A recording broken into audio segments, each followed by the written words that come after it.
કરે છે. આ મુકેશ અંબાણી રતન ટાટા છે ને આઈએએસ ને એમબીએ સાથે, હવે તો એમબીએ કોઈ લેતા જ નથી. MBA is not the place for Mumbai. ગુજરાતમાં તમને 10,000 નો પગાર આપે. બોમ્બેમાં તમે આઈએમ માંથી એમબીએ થાય તો જ કામ કરી શકો, બાકી બધા આઈએએસ ઓફિસર જ પકડે છે. 30 વર્ષનો આઈએએસ ઓફિસર હોય, રિલાયન્સમાં 150 એવા આઈએએસ ઓફિસરો કામ કરે છે. મુકેશ અંબાણી કોઈ કલેક્ટરને મળે ને તો જોવે કે આનામાં દૈવત ઘણું છે. કેટલી ઉંમર છે તારી? તો 28 વર્ષની. સરકાર તને શું આપે છે પગાર? તો કે મહિને 50,000 રૂપિયા આપે છે. હું તને મહિને 5 લાખ આપીશ, આવતો રહે રિલાયન્સમાં. 12 પંચાને 60 લાખ. 60 લાખનો પગાર આપે કલેક્ટરને, એટલે પેલો ખુશ થઈ જાય. બોમ્બેમાં ફ્લેટ 3 BHK મરીન ડ્રાઈવ ઉપર રહેવા માટે આપે, જેનું ભાડું દર મહિને 10 લાખ રૂપિયા હોય. એ ફ્લેટ આપી દે, 60 લાખનો પગાર આપી દે અને 100 કરોડ રૂપિયા આપી દે કે આ 100 કરોડ રૂપિયા આજે ઓક્ટોબર મહિનો છે, માર્ચની 31મીએ મારે એના 250 કરોડ જોઈએ, હવે તાર જે કરવું એ કરજા, પત્યું. આટલું જ કામ મુકેશ અંબાણી કરે છે. મુકેશ અંબાણી મિટિંગમાં 2 જ પ્રશ્ન પૂછે છે. મુકેશ અંબાણી મિટિંગમાં 2 જ પ્રશ્ન પૂછે છે કે મારે આ મેગા, ધારો કે આપણે પાવર પ્લાન્ટ છે, એની કેપેસિટી 500 મેગાહેર્ટ્ઝની છે, મારે એની 1 વર્ષમાં 1000 મેગાહેર્ટ્ઝની કેપેસિટી જોઈએ છે. પહેલો મુદ્દો લખો. બીજો, એની માટે તમારે કેટલા પૈસા જોઈએ છે મને કહો. અગાઉથી એનું પ્લાનિંગ કરી રાખ્યું, એટલે પેલો ચીફ એન્જિનિયર બોલે કે મારે 500 કરોડ જોશે, તો કે 500 કરોડ તને 1 વર્ષમાં મળશે. એ 500 કરોડ તારે વાપરી વર્ષના અંતે મને 750 કરોડ આપી દેવાના. બાકી તારે કોકને પગારે રાખવો હોય, તારે એને ફ્લેટ ભાડે આપવો હોય, 2 નવી ગાડીઓ લેવી હોય, એ બધું મને પૂછવાનું જ નહીં. મારે તારે 500 માંથી 750 કરોડ માર્ચની 31મીએ 2013માં મને આપી દેવાના. પછી તારે જે કરવું એ કર. તારે 5 જણાનો સ્ટાફ રાખવો હોય પગારદાર, 15 નો રાખવો હોય, 2 જણા પોલિટિશિયન આયા હોય ને એને રમાડવા જમાડવા હોય, એને 5 સ્ટાર હોટલોમાં 10 દિવસ રાખવા હોય, એનું 2 લાખ રૂપિયાનું બિલ થાય, બધું ભરી દેવાનું. તારે મને કશું પૂછવાનું નહીં. તારે મને માર્ચની 31મી આ 500ના 850 કરોડ આપી દેવાના. ફિનિશ. આ ટાર્ગેટ. આ 2 જ પ્રશ્ન પૂછવાના, શું કામ કરવાનું, કેટલા પૈસા. એવી રીતે રિલાયન્સ વધી. રિલાયન્સ એમને આટલી મોટી કંપની નથી થઈ. આઈએએસ ઓફિસર કલેક્ટરને લઈ લેવાનો, જામનગર જે મિલ જામનગર રિફાઇનરી સંભાળે છે ને, એનો જે જીએમ છે ને, જે આખો વહીવટ સંભાળે છે જામનગર રિફાઇનરીનો, એને મુકેશ અંબાણીએ પ્રાઇવેટ પ્લેન આપ્યું છે. કેમ? કે દર શનિ રવિએ બોમ્બેના ફેમિલી સાથે રહી શકે. દર શુક્રવારે સવારે ફ્લાઇટમાં જાય તો હવે પેલો કહે છે કે મારે સાંજની મીટિંગ ને સાંજની પાર્ટીઓ બોમ્બેમાં કરવી હોય તો, એટલે રિલાયન્સ જામનગર રિફાઇનરીનો જીએમ રોજ સવારે પ્રાઇવેટ પ્લેનમાં બોમ્બેથી જામનગર જાય છે અને સાંજે 6 વાગે પ્લેન ઉડે પાછો બોમ્બે આવી જાય. રોજ ચાર્ટર ફ્લાઇટમાં જાય છે. એના ફેમિલીને દર 2 મહિને 3 દિવસનું ઇન્ટરનેશનલ વેકેશન, ઉનાળામાં અને દિવાળીમાં એના ફેમિલીને 10-10 દિવસના વેકેશન, 5 સ્ટાર હોટલમાં રહેવાનું અને 30 લાખનું બિલ થાય રિલાયન્સને આપી દેવાનું. આવા 500 માણસો કામ કરે છે રિલાયન્સમાં. 30 કરોડનો પગાર થયો એટલે શું થયો? મહિને 2.5 કરોડનો પગાર. અને મહિને 2.5 કરોડનો પગાર એટલે રોજનો 6 લાખ રૂપિયાનો પગાર. અહીં નડિયાદમાં બેંકનો મેનેજર હશે ને એને વર્ષે 6 લાખનો નહીં હોય. આ રોજનો 6 લાખ રૂપિયાનો પગાર. એવા 500 પીપલ રિલાયન્સમાં કામ કરે. કેવું તંત્ર ચાલતું હશે. આપણે એનું કેટલું કરવાનું છે? 1% કરવાનું છે. તેને બુદ્ધિ આપી છે ને ભગવાને આપણને આપી છે. આપણે ધારીએ કરી શકીએ, ના શું કરી શકીએ. અને તમે એમ ના માનતા કે તમે ગ્રેજ્યુએટ થયા, બીકોમ થયા, એમબીએ થયા, એ તમારી માટે દુનિયા સહેલી છે. લગભગ 20 જેટલા છોકરાઓ જે એમબીએ થયા છે એને ઓળખું છું, 6-8-10 હજાર રૂપિયામાં નોકરી કરે છે. અને સામે પ્રીમિયર ઇન્સ્ટિટ્યૂટ્સમાંથી એમબીએ થયા હોય, આઈઆઈએમ માંથી થયા હોય, સિમ્બાયોસિસ કે વેલિંકર માંથી એમબીએ થયા હોય, આઈએમ અમદાવાદમાંથી એમબીએ થયેલો 21 વર્ષનો છોકરો હોય, સીધો 1 કરોડના પગાર ઉપર બેસે બોમ્બે, દુબઈ, સિંગાપુર કે લંડનમાં, અને દાદાગીરીથી બેસે. છેલ્લા 6 મહિના બાકી હોય ને ત્યારે કેમ્પસ ઇન્ટરવ્યુમાં મોટી મોટી કંપનીના જનરલ મેનેજર આવતા હોય ને ત્યારે કેન્ટીનમાં પગ ઉપર પગ ચડાઈને સમોસા ખાતા ખાતા તો ઇન્ટરવ્યુ આપે. અને પેલો એને પૂછે કે અમારે ત્યાં જોબ કરવા આવશો, એટલે એની સામું જોયા વગર પૂછે કે પગાર શું? તો પેલો કે 75 લાખ. સોરી, ના પાડ દે. તો કે કેટલો પગાર? તો કે 1.25 કરોડ રૂપિયા જોશે સ્ટાર્ટિંગ સેલરી. હા, વાર્ષિક 1.25 કરોડ એટલે મહિને 10 લાખ રૂપિયા, રોજના 35,000. હા, ખબર પડી હું શું બોલ્યો? રોજના 35,000 રૂપિયાનો પગાર IIM માંથી ગ્રેજ્યુએટ થાય ને એને 22 વર્ષના છોકરાઓને સાહજિક જ હોય છે. પછી પ્રોફાઇલ પૂછે, જોબ ક્યાં કરવાની, ક્યાં બેસવાનું.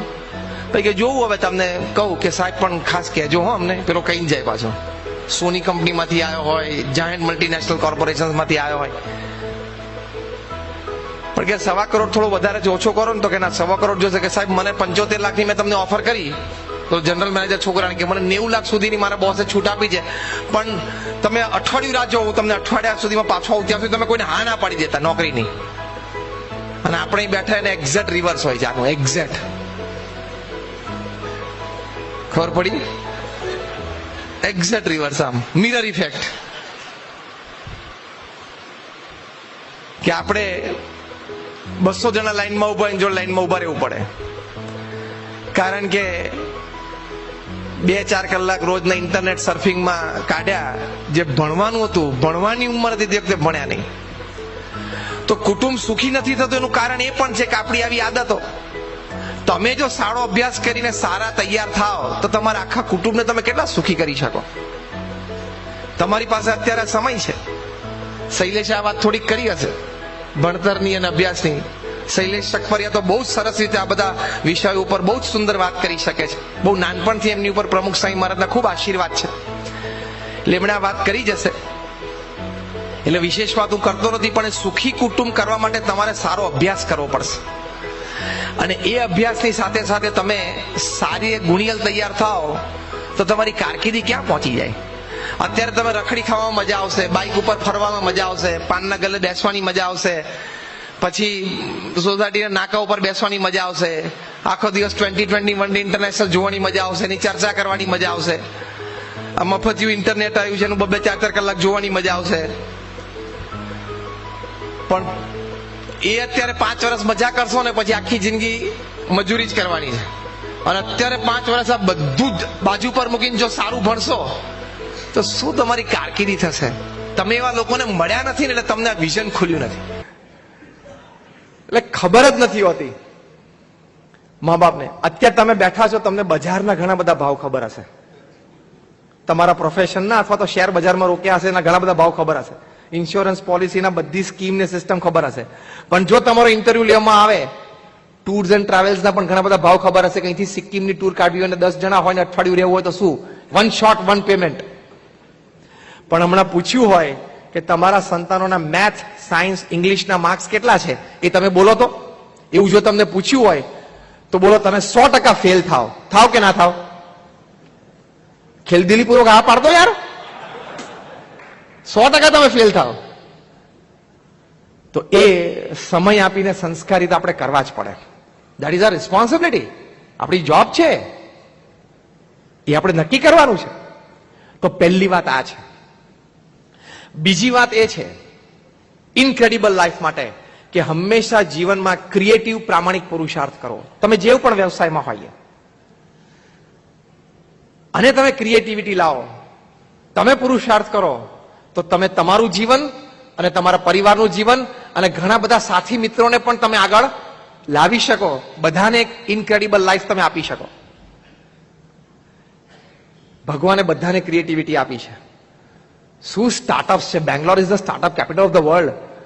અને કેવા લોકો સ્ટાર્ટઅપ કરે છે. હમણાં એક 21 વર્ષના છોકરાએ માઇક્રોસોફ્ટને પોતાનું સ્ટાર્ટઅપ $60 મિલિયન માં વેચ્યું. થર્ડ યર એન્જિનિયરિંગમાં ભણે છે છોકરો. $60 મિલિયન માં. એલન મસ્ક એક વખત બેઠા, તેમને થયું કે બધી ગાડીઓ પેટ્રોલ અને ડીઝલ ઉપર શું કામ ચાલે? Why not electric cars? અને જો ટેસ્લા મૂકી દીધી માર્કેટમાં છે ને, જે અમેરિકા ગયા છે ને ડ્રાઈવ લઈને કદાચ આવ્યા હશે. એને એમ થયું કે રોકેટ ઉપર જાય છે, આટલો બધો ખર્ચો થાય છે. He started a theory, first principal thinking. આ ઇનક્રેડિબલ લાઈફ માટે બહુ જરૂરી છે. પહેલા કોઈ પણ કામના સિદ્ધાંતને સમજો, કોઈ પણ કામના મૂળમાં જઈ અને એની બેઝિક ક્વોલિટી શું છે સમજવાનો પ્રયત્ન કરો. કામ તો સવારના પોરમાં ઉઠીને દોડીને કરવા જ માંડીએ છીએ. એલન મસ્ક એમના જીવન ચરિત્રમાં શીખવાડે છે ફર્સ્ટ પ્રિન્સિપલ થિંકિંગ. પહેલા એના સિદ્ધાંતને સમજવાનો પ્રયત્ન કરો. સારો કરવાના. તમે જે પ્રોફેશનમાં છો, તમે જે વ્યવસાયમાં છો, એમાં રૂટીનમાં તો તમે વ્યવસાય ચલાવીને પૈસા કમાઈને જિંદગી પૂરી કરી શકશો, પણ ક્રિએટિવિટી કંઈક લાવતા પુરુષાર્થ આગળ નીકળી જાય છે. અમારા એક મિત્ર છે ત્યાં પૂનામાં, એનું નામ માધવ ગનપુલે. અમે એક કાર્યક્રમમાં મંચ ઉપર સાથે હતા, હોસ્ટે અમારો પરિચય કરાવ્યો.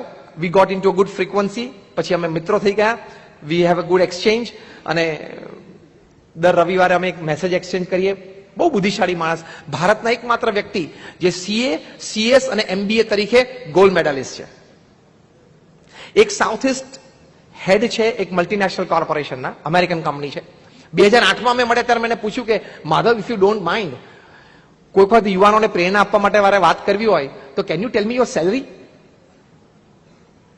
માધવ કે હા, કઈ વાંધો નહીં, મારો સેલરી અત્યારે 8 કરોડ રૂપિયા છે. 2008 ની વાત કરું છું. 8 કરોડ રૂપિયાનો પગાર હતો એનો. He is entitled to a private jet, private helicopter. 8 crore રૂપિયાનો એનો પગાર હતો, એટલે મહિનાનો 65 લાખ થયો, એટલે રોજના 2-2.5 લાખનો પગાર થયો. હમણાં થોડા વખત પહેલા એમનો જન્મદિવસ મેં પૂછ્યું વિશ કરીને, તો વેર હેવ યુ રીચ્ડ? તો કે સ્વામી અરાઉન્ડ 20 કરોડ. 20 કરોડ રૂપિયાનો એન્યુઅલ પગાર, એટલે મહિનાનો 1.5 કરોડ, રોજના 5 લાખનો પગાર છે એનો. તો મેં પૂછ્યું, Madhav you must be at the top ને, તારી કંપનીમાં તારો સૌથી વધારે પગાર હશે? ના ના ના ના સ્વામી, હું તો 7મો છું. તો મને આશ્ચર્ય થયું. મેં કહ્યું તો ટોપનો જ કોણ છે? તો કે અમારા વર્લ્ડ CEO દુબઈમાં બેસે છે. મેં કહ્યું એનો પગાર કેટલો છે, ઇફ યુ ડોન્ટ માઇન્ડ? હા, તો કે સ્વામી રાઉન્ડ અબાઉટ 200 કરોડ હશે એનો પગાર. Again please. આપણને કે સાંભળવામાં કઈ ભૂલ થઈ ગઈ. તો કે વર્ષે 200 કરોડ, રોજનો 50 લાખ રૂપિયાનો પગાર થયો. એ માલિક નથી, કર્મચારી નંબર 1 છે. મેં છેલ્લો પ્રશ્ન પૂછ્યો કે 100 કરોડથી ઉપર પગાર હોય એવી કેટલી વ્યક્તિઓ પૃથ્વી ઉપર હશે કે જેનો વાર્ષિક પગાર 100 કરોડથી ઉપર છે? તો કે સ્વામી 1000 થી વધારે વ્યક્તિઓ છે. આ બધા પુરુષાર્થથી આગળ આવેલા છે. Hard work, intense hard work is incredible life. સિદ્ધાંત, ડિસિપ્લિન્સ, એની સાથે કોઈ દિવસ ચેડા નહીં કરવાના. જો એની સાથે તમે ચેડા કરશો ને તો ઇનક્રેડિબલ લાઈફ વિધિન સેકન્ડ 0 થઈ જશે. તમે હજારો કુટુંબના સહારા હોય ને તો પણ તમે તિહારમાં 2 સહારા 4 વર્ષથી રહી શકો છો. યાદ રાખજો. યસ ઓર નો? તમારી કંપનીનું નામ સત્યમ હોય પણ તમે અસત્ય પ્રેક્ટિસિસ કરો તો 7 વર્ષથી રિગરસ ઇમ્પ્રિઝનમેન્ટ આવી શકે છે. તમે કિંગ ઓફ ધ સ્કાઈઝ હોય તો પણ તમારે ભારત ઇન્ડિયન પાસપોર્ટ વગર છોડવું પડે છે. અને તમે ભારતમાં IPL શરૂ કરી તો પણ હવે તમે ભારતમાં આવી શકતા નથી. અને તમે અડધો હેન્કરચીફ ખિસ્સાની બહાર રાખીને બોલિંગ સ્ટાર્ટ કરો સ્પોટ ફિક્સિંગમાં, અને એક બોલ નાખવાના તમને IPLમાં 15 લાખ રૂપિયા મળે. 6 બોલની ઓવર નાખો એટલે તમને 90 લાખ રૂપિયા મળે. You cannot avoid a life બેન. જિંદગી ભર હવે તારે બોલ પકડવાનો નહીં. સિદ્ધાંત, નીતિમત્તા, એને તમે બાજુ પર મૂકી કોઈ દિવસ તમારી લાઈફ તમે ઇનક્રેડિબલ બનાવી શકતા જ નથી. લીવ અ પાયસ લાઈફ. તમારામાંથી ઘણા બધા હાથમાં વ્યસન હશે, એ ઇનક્રેડિબલ લાઈફ નથી. સમજી રાખજો. અમે એવાને પણ જોયા છે કે રોજ 50 સિગરેટ પીતા હોય, 50 વર્ષ સુધી એને કાંઈ ન થાય. સામે એવા પણ જોયા છે કે રોજ કદાચ 2 સિગરેટ પીતા હોય અને 5 વર્ષમાં એને કેન્સર લાગી જાય. આ રેન્જમાં તમે ક્યાં છો એ તમને ક્યાં ખબર છે? અને જે દિવસે કેન્સર લાગી જશે, ભારતમાં દર કલાકે 82 જણા અને રોજના 2000 લોકો કેન્સરથી મરે છે. ટબેકો રિલેટેડ કેન્સરથી મરે છે. એમાં ક્યાંક તમે આવી જશો તે દિવસે રોતા નહીં આવડે. ડોક્ટર ખાલી એકવાર તમને કહેશે કે તમારે કેન્સર છે, ધેન, અને કહેશે કે હવે તો 2-5 મહિના છે, 4th સ્ટેજમાં છે, ત્યારે તમે રોતા નહીં આવડે. તમે દિવાલમાં માથા પછાડશો. અમે એવા કેસ નજરે જોયા છે. તો આટલું સરસ મનુષ્ય જીવન ભગવાન આપ્યું છે, વ્યસન શું કામ રાખવાનું? ખાવા જેવી યાર બદામ કાજુ છે, તમાકુ ખવાય, દારૂ પીએ છે, એનાથી કેટલા બધા અનાચારો થાય છે, લીવર બગડે છે, ઇનક્રેડિબલ લાઈફ હાથમાંથી જતી રહે છે કારણ કે તમારી હેલ્થ બગડે છે. નોનવેજ આપણે ખાઈએ છીએ. નોનવેજની એકવાર વાત કરી, જેને મેં આર્ગ્યુમેન્ટ કરી, સ્વામી એમાં સ્ટ્રેન્થ બહુ છે, એમાં બહુ તાકાત છે, એટલે હું નોનવેજ ખાઉં છું. કારણ કે હું જીમમાં જાઉં છું ને, તો તને ખબર છે the strongest animal in the world, elephant, is vegetarian. દુનિયાનું સૌથી શક્તિશાળી પ્રાણી હાથી એ વેજીટેરિયન છે, તને ખબર છે? તો ભાઈ મેં વિચારું જ નહીં. મેં કહ્યું દુનિયાનું બીજા નંબરનું શક્તિશાળી પ્રાણી રાઇનો, હિપોમોટેપસ, એ પણ વેજીટેરિયન છે, તને ખબર છે? એટલે હું વેજીટેરિયનમાં તાકાત નથી, એવું નહીં માનીશ. હું કપિલ દેવને પણ આપણે 6 મારતા જોયા છે ને. અને ફોલો ઓન બચાવવા માટે 1982માં વિલ સિરીઝમાં ઇંગ્લેન્ડમાં 4 બોલમાં 4 સળંગ છગ્ગા મારેલા. એ રોટલી દાળ ભાતની તાકાત ઉપર હતા, ઓમલેટની તાકાત ઉપર નહોતા. એટલે એવું નહીં વિચારવાનું કે તાકાત ખાલી ત્યાંથી જ આવે છે. ટર્ન ઓફ ધ મિલેનિયમમાં 2000ની સાલમાં top 100 personalities of the world, કે આ છેલ્લા 100 વર્ષમાં દુનિયાની શ્રેષ્ઠ 100 વિભૂતિઓ, એના નામ નક્કી થયા ખૂબ સંશોધનો પછી યુનાઇટેડ નેશન્સ દ્વારા, અને એમનું જીવન ચરિત્ર બહાર લખવામાં આવ્યું. એમાંથી 85 વ્યક્તિઓ વેજીટેરિયન હતી.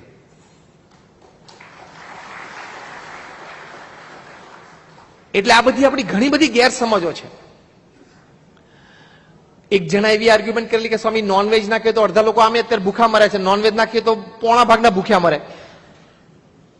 મેં કહ્યું કે અમેરિકા દર વર્ષે લાખો ટન ઘઉં પેસિફિક સમુદ્રમાં પધરાવી દે છે, નાખી દે છે.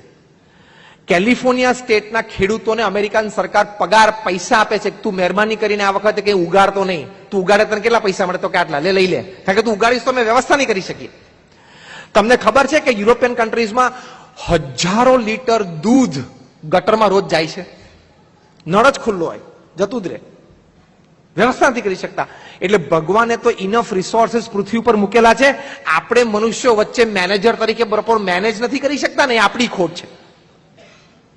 બાકી પ્રશ્ન આવે જ નહીં. યુ કેન મેનેજ ઇટ વેલ. ચલાવી લેવું, મોટું મન રાખવું, જતું કરવું, હસી લેવું, મનમાં રાગ દ્વેષ ન રાખો, આ બધું પણ ઇનક્રેડિબલ લાઈફ માટે ખૂબ જરૂરી છે. હું સહન ના કરું તો તું કોણ? હું સાચો હું તો સહન કરી લઉં, ખોટો હોય તો જરાય ના કરું, પણ સાચો ત્યારે તો બધાએ કરવું પડે. પણ ખોટા હોઈએ ને, ખોટા હોય ત્યારે તો બધાએ કરવું પડે, પણ સાચા હોઈએ ને ત્યારે પણ સંબંધો જાળવવા માટે, મોટાઓની મર્યાદા રાખવા માટે, સામાજિક વ્યવસ્થા જાળવી રાખવા માટે સહન કરી લેવું થોડું. સમાજમાં ઉઠતા દરેક પ્રશ્નો માટે આપણે જવાબદારી લેવાની જરૂર નથી. આ બહુ સમજવા જેવી વાત છે. આવું કેમ થતું હશે, આ ક્યારે અટકશે? તું તારું ઘર, ધંધો અને એક નાની સમાજ સેવા બરોબર ચલાવ. ડોનાલ્ડ ટ્રમ્પ ફિલાડેલ્ફિયામાં હિલેરી સામે કેવી રીતે જીત્યા is not your problem, okay? પણ આપણે એટલું બધું જાણી લેવું છે, એટલું બધું ઇન્ફોર્મેશન લઈ લેવી છે.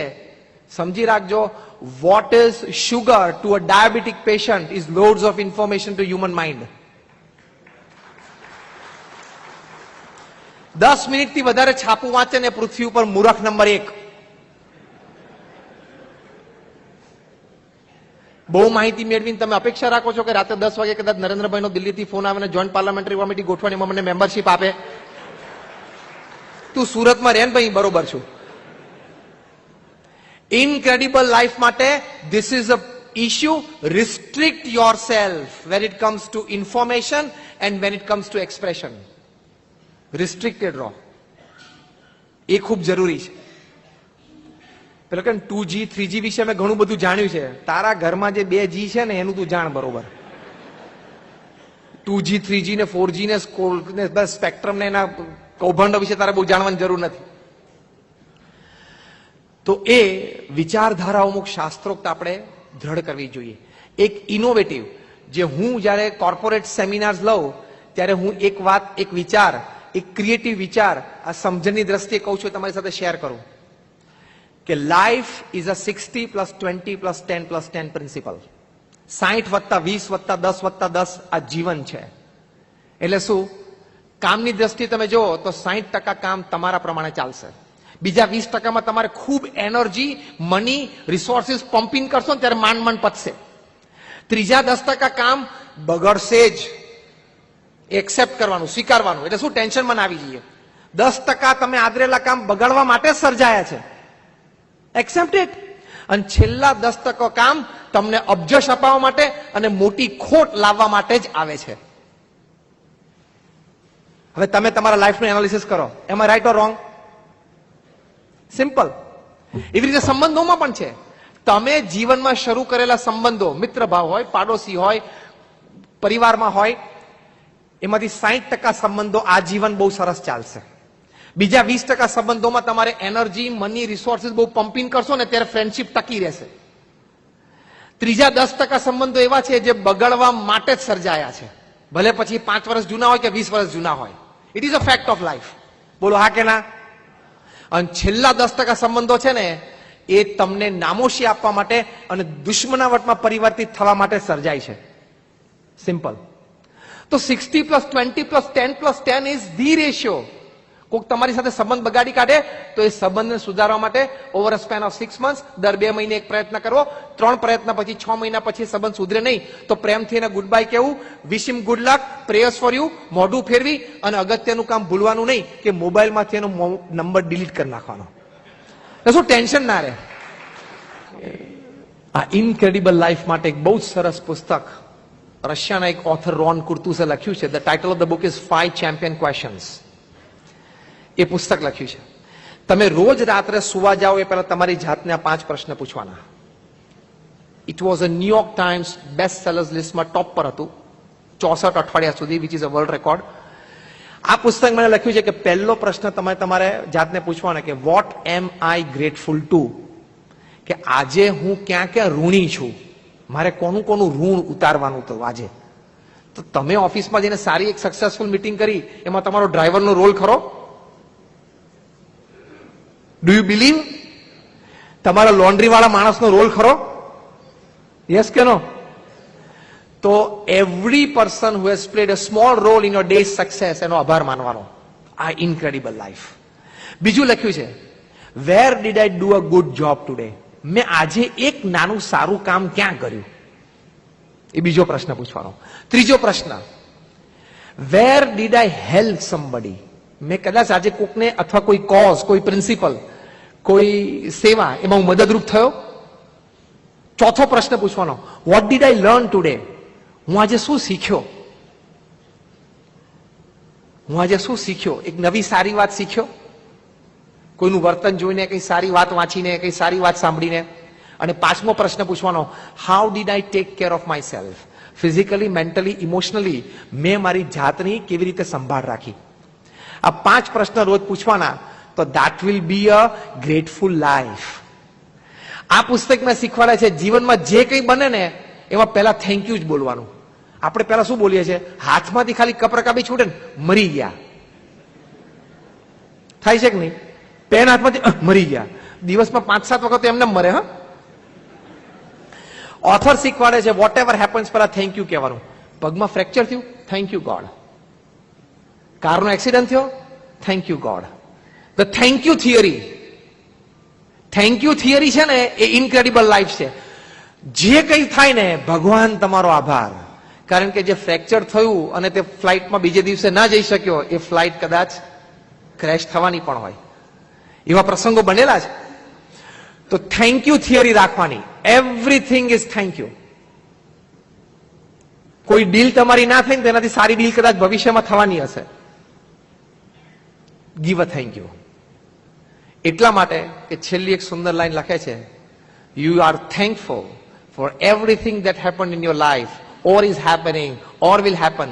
એટલે કે જે તમારા જીવનમાં થયું, થઈ રહ્યું છે અને થશે, એની માટે તમે ભગવાનને એટલે આભારી છો કે સવારે તમારી આંખ તો ખુલી.